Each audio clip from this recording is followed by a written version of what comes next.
Sweetie, અરે ભાભી, શું ભાભી? સ્વીટી, કોણ હતું આ? કોઈ નહીં, મારો ફ્રેન્ડ છે. ફ્રેન્ડ? અને કોલેજ તો મેં પણ કરી છે. કોઈ ફ્રેન્ડ સાથે આવી રીતે કિસ કરતા ફોટોઝ ના મૂકે. અને તમે એની સાથે કિસ કરતા હોય એવો ફોટો મેં જોયો. સાચું કે સ્વીટી, કોણ છે આ? હું તને પૂછું છું સ્વીટી, કોણ હતો એ છોકરો? બોલ ને, જવાબ તો દે મને. હા, મેં જે ફોટો જોયો ને એનાથી મને એટલી તો ખબર પડે છે કે કોઈ ફ્રેન્ડ નહોતો એ. બોલીશ હવે?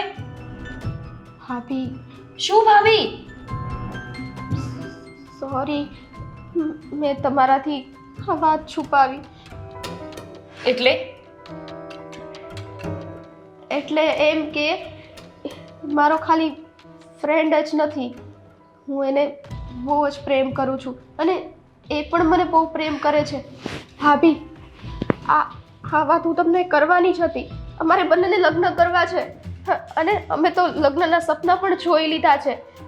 સ્વીટી, હજુ તો ભણે છે, કોલેજ કરે છે. એનો અર્થ એવો નથી કે તને ભણવા મોકલી એટલે તારે પ્રેમ કરી લેવાનો જાતે. એ પણ નક્કી કરી લેવાનું કે તું ક્યાં લગ્ન કરી શકે. આ બધી ખબર છે ને કે સાગરને અને તમારા મમ્મીને ખબર પડશે તો શું થશે? ભાભી, પ્લીઝ તમે તમારી રીતે આખો મામલો સંભાળો ને. અરે, સાગરભાઈ અને મમ્મી એ બંને તમારી વાત તો કોઈ દિવસ ટાળતા જ નથી. એ બંને તમારી બધી જ વાત માને છે અને મારી વાત તો કોઈ માનવા માટે સમજતે તૈયાર થતું નથી. તો પ્લીઝ સ્વીટી, આ તું કેવી વાત કરે છે? અરે, ઘરની બહાર તારે જવું હોય ને તો પણ મારે બે કડવા વેણ સાંભળવા પડે છે, ત્યારે ઘરની બહાર મોકલી શકું છું તને. હવે આ મામલો હું સંભાળું? જો મારાથી આવું કંઈ નહીં થાય, અને આ બધું કરવા માટે હું નહોતી બહાર મોકલતી તને. તને ખબર નથી પડતી કે આપણા ઘરનું વાતાવરણ આટલું સ્ટ્રિક્ટ છે, મમ્મી આટલા કડક સ્વભાવના છે, તો પછી આ પ્રેમ કરવાની જરૂર શું હતી? અરે ભાભી, પ્રેમ કઈ રમત છે? હવે થઈ જાય છે અને થઈ ગયો તો થઈ ગયો. મારી ઉપર પ્રમાણે મને પ્રેમ થયો, તે વસ્તુ ખોટું પણ નથી. હા, નથી ને ખોટું? તો જા જા જા જઈને કે આ મમ્મીને બધું કે તારા ભાઈને કે પ્રેમ થઈ ગયો તો થઈ ગયો. આ તો કઈ વાત થઈ? નાની એવી જીત શું તારી પૂરી કરી? જાતે ને જાતે બધા નિર્ણય લેવા માંડી. ઘરની બહાર જવું, કઈ ખરીદવું એટલે ભાભીને પટાવી લેવાના. અને હવે શું લાગે છે કે આ તું પ્રેમ કરે છે જે છોકરાને, એ વાત માટે પણ હું પટી જઈશ? જરાય નહીં. ભાભી, આવું ના કરો ને. હું સાચે એને બહુ જ પ્રેમ કરું છું. તમને મારા સમ છે. તમારે આ વાત ભાઈને અને મમ્મીને બંનેને કહેવાની છે અને મનાવવાના પણ તમારે જ છે. જુઓ ભાભી, આજ સુધી તમે મારી બધી જીદ પૂરી કરી છે, તો પછી આ તો મારી આખી જિંદગીનો સવાલ છે. અને તમે એ વિચારો કે આ લોકો કોઈ પણ છોકરો મારી માટે લાવશે, એ કાલ સવારે મારી માટે યોગ્ય નહીં નીકળે તો? એની કરતાં અશોકને તો હું પહેલેથી જ ઓળખું છું, મને એની બધી આદતો ખબર છે. તો પછી ભાભી, હું બીજા છોકરા સાથે શું કામ લગ્ન કરું? હું જેને પ્રેમ કરું છું હું તો એની સાથે જ લગ્ન કરું ને. સ્વીટી, આ સમની વાતે તે મને આવી રીતે બાંધી દીધી છે કે હું તને ના પણ નથી કહી શકું એમ. પણ તને ખબર છે, તું કે હું એટલી ઉંમરના નથી કે જેનાથી આપણે સાચો નિર્ણય લઈ શકીએ. અનુભવથી સાચો નિર્ણય લઈ શકાય છે, ઉતાવળથી નહીં. તે જે આ નિર્ણય લીધો છે ને એ ઉતાવળથી લીધો છે. અરે, વડીલો જે આપણા માટે લગ્ન નક્કી કરે ને એ જ પાત્ર આપણા માટે યોગ્ય હોય, અને ન યોગ્ય હોય ને તો પણ આપણા વડીલો આપણો સાથ આપવા માટે ઊભા રહે સ્વીટી. પણ જ્યારે નિર્ણય જાતે લીધો હોય ને ત્યારે પોતાને જ બધું ભોગવવું પડે છે. આટલું કેમ નથી સમજાતું? ભાભી પ્લીઝ, મને એમ હતું કે તમે મારી વાત સમજશો અને હવે તો મેં તમને મારા સમ દઈ દીધા છે. તોય છતાં તમે એમ કહો છો કે હું નહીં માનું. જો તમારે મારી વાત ના માનવી હોય તો મને મોઢે ના કહી દો ને, આ બધા લેક્ચર ના આપશો. સ્વીટી, યાર, કેમ સમજાવું તને? બધું ખોટું છે.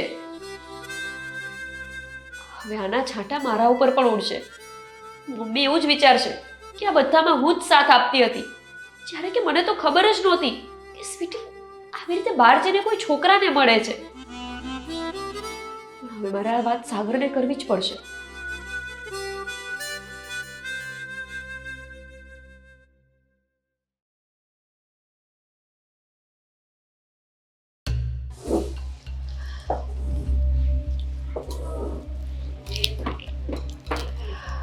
ભાભી આ મૂકો ને થોડી વાર. શું? ભાભી મારે અશોકને મળવા જવું છે તો હું બહાર જાઉં છું. તમે મમ્મી સાથે વાત કરી લેશો ને? નહીં, હું વાત નથી કરી લેવાની. જો સ્વીટી, અત્યાર સુધી મને ખબર નહોતી ને કે બાનું કરીને તમે એને મળવા જાઓ છો, ત્યાં સુધી ઠીક હતું. પણ હવે હું આવો કોઈ સાથ નથી આપવાની. અને તમે અને તે સમ આપ્યા છે તો હું સાગર જોડે ને તારા મમ્મી સાથે વાત કરી લઈશ. બાકી એવી આશા નહીં રાખતી કે હું કંઈ જ જાણ્યા જોયા વગર કે એ છોકરો કેવો છે, કઈ જ્ઞાતિનો છે, શું કરે છે, કેટલું કમાય છે, આ બધું જ જાણ્યા વગર હું સાથ આપતી રહીશ એવું તો નહીં જ બને. ભાભી તમે આવું શું કામ કરો છો? તમને ખબર છે આજે અશોકનો બર્થડે છે અને અશોકે એના બર્થડે ઉપર મને ખાસ ઇન્વાઇટ કર્યું છે. હા, હું એને આમ તો કઈ મોંઘી ગિફ્ટ ના આપી શકું કારણ કે મારી પાસે તો પૈસા છે નહીં, પણ એને મળી તો શકું ને. એના બર્થડે ઉપર એની પાસે જઈને અમે લોકો કેક કટિંગ કરીએ. હવે એટલું તો કરી શકું ને. વાહ, એવું બધું યાદ છે કે એનો બર્થડે છે, પણ એવું યાદ નથી કે આજે મમ્મીને દવાખાને લઈ જવાના છે. કેમ એવું યાદ નથી રહેતું તમને કે દર મહિને એમનું ચેકઅપ કરાવવાનું હોય છે? આ પ્રેમ થાય ને પછી દરેક સંતાનો બધું ભાન ભૂલી જતા હોય છે. નથી મમ્મીનું ભાન રહેતું કે નથી પપ્પાનું કંઈ યાદ રહેતું. પણ છે ને તમારા મમ્મી ને પપ્પા બધું એક જ છે.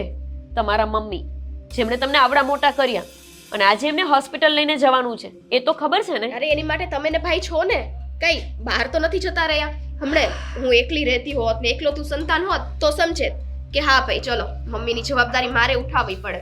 પણ હવે જેટલું મારાથી થાય છે એટલું હું કરું છું. શું કરો છો? એમની સાથે ઝઘડો કરવા સિવાય, એમને હેરાન કરવા સિવાય બીજું શું કરો છો તમે? ભાભી પ્લીઝ યાર, એક તો સારો મૂડ લઈને હું આવું, અશોકનો બર્થડે છે અને તમને હવે મારી બધી વાતની ખબર જ છે તો તમને પૂછીને જાઉં છું તો તમને તકલીફ શું થાય છે? જવું જોઈએ ને તો એક કામ કર, આજે મારી રજા નહીં, મમ્મીની રજા લે અને પછી જા. સારું હા ને, આ ખબર પડી ગઈ મને કેટલો પ્રેમ છે ને તમારો અને કેટલો પ્રેમ મને કરો છો. વાંધો નહીં. અરે પણ પ્રેમ કરું છું ને એટલે જ ચિંતા છે. મમ્મી રજા આપવાના નથી અને આ ગયા વગર રહેવાની નથી. અશોકનો બર્થડે છે, 2-5 દિવસના પ્રેમમાં ગાંડી થઈ ગઈ છે. કંઈ જાણ્યા જોયા વિના પાછળ જ પડી ગઈ છે.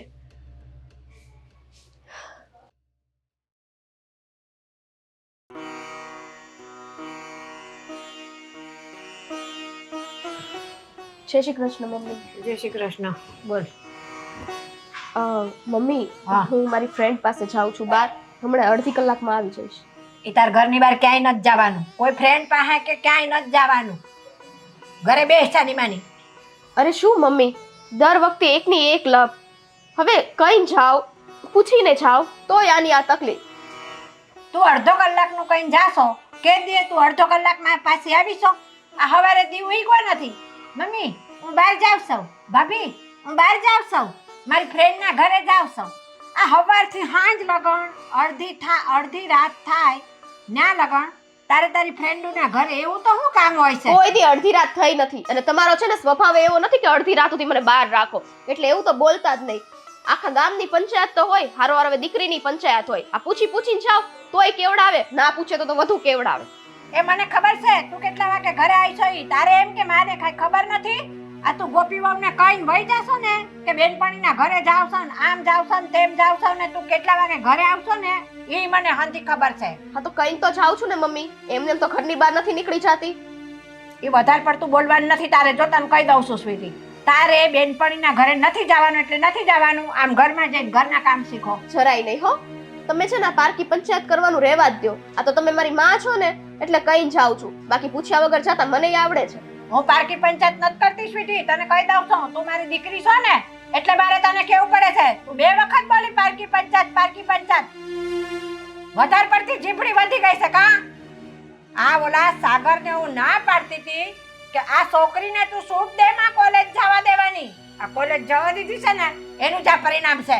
બસ હો, છોકરીઓ ભણી ગણીને આગળ વધે એ તો ક્યાં તમને ગમે જ છે. આ જૂના ખયાલાત છે ને તમારા, જૂના પુલાવ વિચારો આ બધા તમારા, એ બધા છે ને કાઢો મગજમાંથી. અને મમ્મી હું તો જઈશ જ તે, અને ઓલરેડી મારી ફ્રેન્ડનો ફોન આવી ગયો છે હો ને, મારે લેટ થાય છે. હવે તમે બેસો શાંતિથી અને હિચકે આખો દિવસ રાત ઝૂલતા રહો હો ને.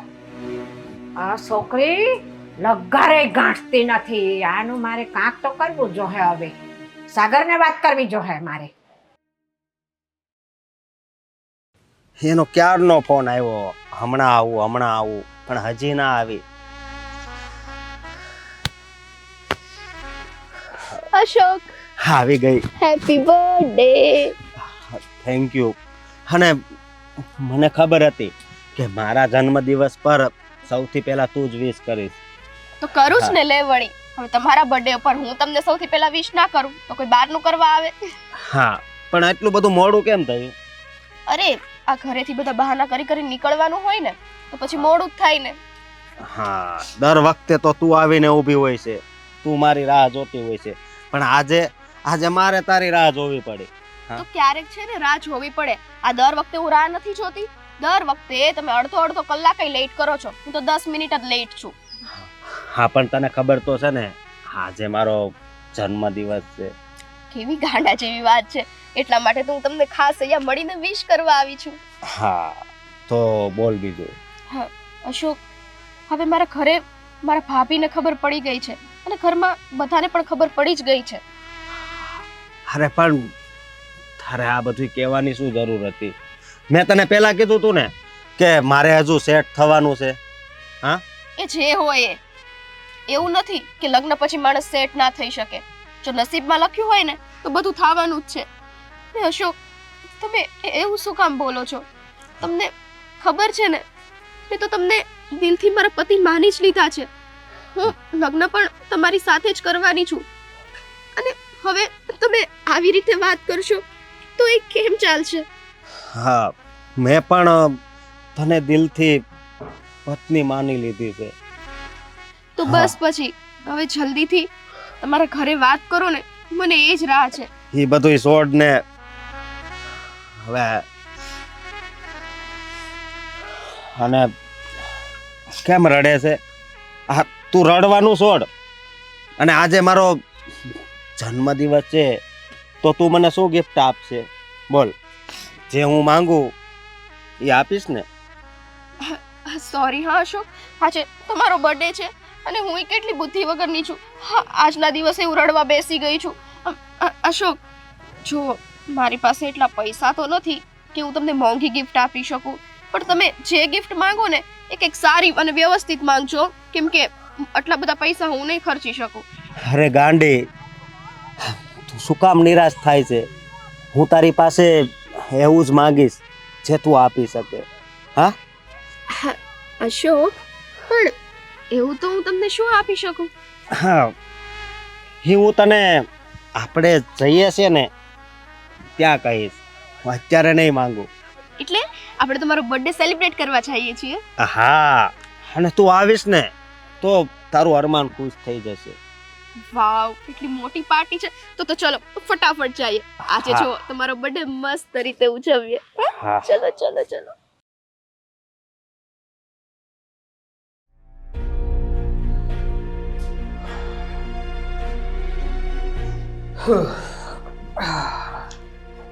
આવી ગયો બેટા? હા મમ્મી. હા, ઘરમાં કેમ કોઈ દેખાતું નથી? ક્યાં ગયા બધા? એ આ ગોપીઓ કાંઈક કામ કરતા હશે અને આ સ્વીટુડી તો ઘરમાં ટાંટ્યો જ ન ટકતો એને. રોજ સવાર પડે ને મારી બેનપણીના ઘરે જ આવશે, મારે આમ છે. આ ગોપીઓ આવ્યા ને તે દુની સ્વીટુડી મને કાંઈ પૂછતી નથી. ગોપીઓને હું અટ્ટમ સટ્ટમ પટ્ટી પઢાવી અને વહી જાય છે ને તે અડધી રાત્રે ઘરે આવે છે. હા, સ્વીટીનું છે ને દિવસે ને દિવસે વધતું જાય છે. ઘરમાં ધ્યાન નથી આપતી, ભણવામાં પણ પૂરું ધ્યાન નથી આપતી. અને આ ગોપી જ્યારે જુઓ ત્યારે એને છૂટ આપી દે છે. કેટલી વાર મેં ગોપીને પણ સમજાવી છે કે તું આ સ્વીટીને છે ને પરમિશન ના આપ. હું તો આખો દિવસ ઘરમાં ના આવું પણ તું તો હોય છે ને. બટા, આ ગોપીઓને મેં હોતન કીધું તું કે તમે છે ને એને બહુ બહાર ન જવા દો. ગોપીઓ કે બા દીકરી છે એમ કે આપણા ઘરે છે ત્યાં સુધી હરશે ફરશે, કે પારકા ઘરે જશે ત્યાં કાંઈ એમને થોડું હરવા ફરવા દેશે? તો આ તો માથે ને માથે ચડતી જાય છે. હમણાં એક દી મેં બહાર જવાની ના પાડી, તે કાંઈ મને કેટલું બોલી છે. મને કે પારકી પંચાયત કરો માં કે છે એમ કે. મેં કીધું તું કાંઈ પારકી નથી. મેં કીધું મારી છોકરી છો ને એટલે મારે તને કહેવું પડે છે. હવે બટા, આ મારું શરીર સારું ન રહે, મારે તો આ શરીરની ચિંતા કરવી કે આ છોકરી અડધી અડધી રાતે આવે છે એની ચિંતા કરવી? હા મમ્મી, તમારી વાત એકદમ સાચી છે. હા, સ્વીટીનું કંઈક કરવું જ પડશે. સાગર, એક કામ કર, આ ગોપી વહુને તું કહી દે કડક શબ્દોમાં કે સ્વીટીને તારે ઘરની બહાર ક્યાંય જવા નથી દેવાની. પણ પેલી ભૂલ જ તારી છે ને બેટા. આ તને મેં કીધું તું ને કે તું એને કોલેજ ન જવા દે. આટલું ભણી બહુ થઈ ગયું. આ તારે શોખ હતો કે છોકરીઓ હંધી ભણે છે તો મારી બેન હોતન ભણે, પણ આ એ લાગણી નથી. પણ મમ્મી, આ સમય પ્રમાણે છોકરી હોય કે છોકરો, એનું ભણવું તો જરૂરી છે ને. કારણ કે ભલે માન્યું કે કાલ સવારે એ લગ્ન કરીને બીજા ઘરે જશે, પણ એના લાયક એ ભણી હશે ને તો જિંદગીમાં કંઈ કરી શકશે. મને આ વિચાર હતો, એ માટે જ મેં સ્વીટીને ભણવાની હા પાડી હતી. પણ મને થોડી ખબર હતી કે એ કોલેજમાં જઈને રખડું થઈ જશે અને એની બેનપણીઓ પણ એને જેવી જ છે બધી. આ તે દયા ખાધી ને એની પર, તઈ માથે ચડીને આ દયા ખાઈને એને ડાકણ ખાય. બટા, આની દયા ખાવા જેવી જ નહોતી. મમ્મી, હવે જે થઈ ગયું છે ને એ તો થઈ ગયું છે, પણ મારે જ હવે સ્વીટી સાથે પણ વાત કરવી પડશે અને ગોપી સાથે પણ. આ છોકરીઓ ભણે કે ન ભણે, એને ભણી ગણીને આ છેલ્લે તો ઘરના કામ જ કરવાના ને. અરે બધા ઘરે જઈને કામ જ કરવા પડે ઘરના, એવું થોડું છે. અને આમ પણ ના ખરે નારાયણને ઘરમાં કઈ એવી પરિસ્થિતિ ઊભી થઈ કે બધાને કમાવાની જરૂર પડી, તો જો આપણી બેન મતલબ જે પણ છોકરી પૂરું એજ્યુકેશન લીધેલું હશે ને એ ઘરમાં પૂરેપૂરી મદદ કરી શકશે. એ વાત તો હું સમજુ છું બટા, પણ આપણે છોકરીઓને છૂટ દઈએ છીએ તો એના દુરુપયોગ છોકરીઓ કરે છે ને એની સામે મને વાંધો છે. હા, હવે તમને કહું છું ને કે આ બંને સાથે મારે જ વાત કરવી પડશે, મારે જ કંઈક નિર્ણય લેવો પડશે. હા, એ તું જે નિર્ણય લેવો હોય ને એ વહેલી તકે લઈ લે. ના કરશે ને આ ઘરની આબરૂ જાહે. જો આ ઘરની આબરૂ હવે તારા ને ગોપી વહુના હાથમાં છે. સારું, તમે ચિંતા ના કરો, હું જોઈ લઈશ કે મારે શું કરવું છે. ચલો, હું મારી રૂમમાં જાઉં છું. હા, જા. હે ભગવાન, તું કરી ખરું હવે તો.